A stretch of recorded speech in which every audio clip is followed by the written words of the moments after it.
On the phone with us now, Florida Republican Senator Marco Rubio says that people need to heed the governor's warning. Those 1.5 million the governor is told, especially within the path of this storm, to get out. Senator Rubio, thank you for joining us. Thank you, Neil. Thank you. Yeah. So a couple points. There are obviously two things that are happening. There are some people that don't need to move. They just need to stay in their homes and not be in the streets. And then there are others that live in areas that are calling for evacuations. Obviously, very typical of that is mobile homes, some of the coastal areas, places that are flooded, and those people need to heed those warnings. And by and large, we're seeing that. There are a couple of Florida counties on the Treasure Coast where there are still some resistant, reluctant people who do not want to leave their mobile homes. But mobile homes, quite frankly, are not built to withstand a category anything hurricane. So really, people should not be staying there. And hopefully, if they're watching this broadcast now, they'll reconsider their decision not to do so, because they put our first responders at great risk of having to respond if there's a problem to come out and save. You know, Senator, a lot of them were emailing me saying, well, we'd love to leave, but I don't know what exactly roadway they were referring to. It could have been 95 or the Florida Turnpike, but it was gone to a halt. The traffic wasn't going anywhere, and they hear these stories about gas stations running out of gas, and they didn't want to be trapped. What do you tell them? Well, first of all, in many of these counties, Palm Beach, Martin, St. Lucie, the emergency officials in those counties are still in the process of picking people up who are in circumstances. And all of these counties have a 311 system that you can call, and many of them are also now opening up 911 to those calls. But in essence, having people come over and get you if you need to be at the last minute evacuated, that clock and that time frame is shortened rather quickly.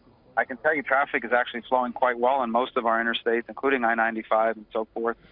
Tolls have been waived on all the major highways. Most of the people are heeding the advice to stay home.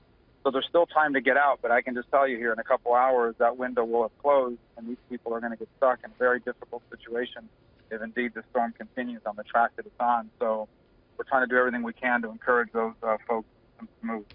You know, maybe the reluctance is coming on the part. You usually think of, older folks who don't want to leave their home or find it a huge inconvenience.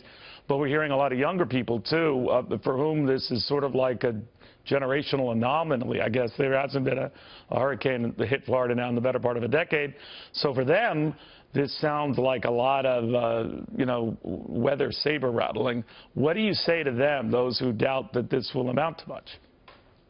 Well, I think all they need to do is look at the forecast, and they can see where the storm is headed. And so in some places, like where I live in Miami-Dade County, we're going to have some tropical storm winds. But for the most part, unless you live in a really unsafe place, people can just stay home, stay off the roads.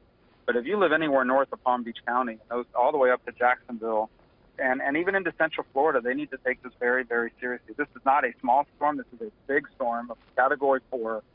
It brings with it a lot of rain. It's going to create a lot of havoc and damage. You're going to be without power in many of these areas for days after the storm.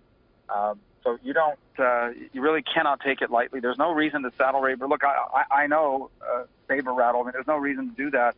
I can tell you the people that do this first response work in Florida are the best in the world because of experience.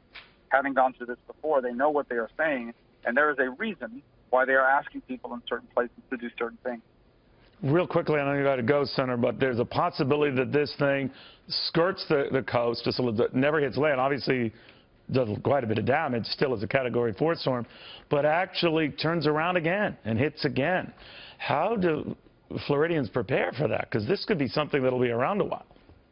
Well, yeah, I mean, I've seen some of those ensemble models that are available there on the website, and we don't want to think that far away. I mean, let's get through the next few days here, and then we'll see what happens. That's still far out in the future, and those models can shift.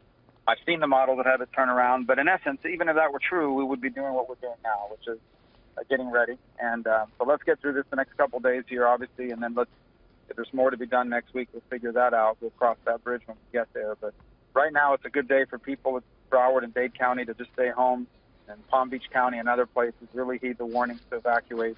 You're running out of time here. You've probably got another hour and a half to make a move here before it gets very difficult to get out. Good words of warning. Senator Rubio, thank you for taking the time. We appreciate it.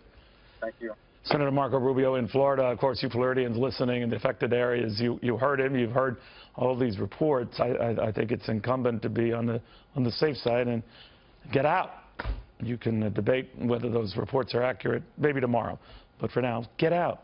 All right, we're already seeing that this is way beyond just Florida. Now, a lot of you who tune in from the unaffected areas say, well, why are they going wall to wall with this? Well, leaving aside the fact that this is a state of some 20 million people and that it could affect, if it goes up the entire East Coast, as is a distinct possibility, 1/3 the U.S. population, it is already affecting gas prices. It is already affecting air travel.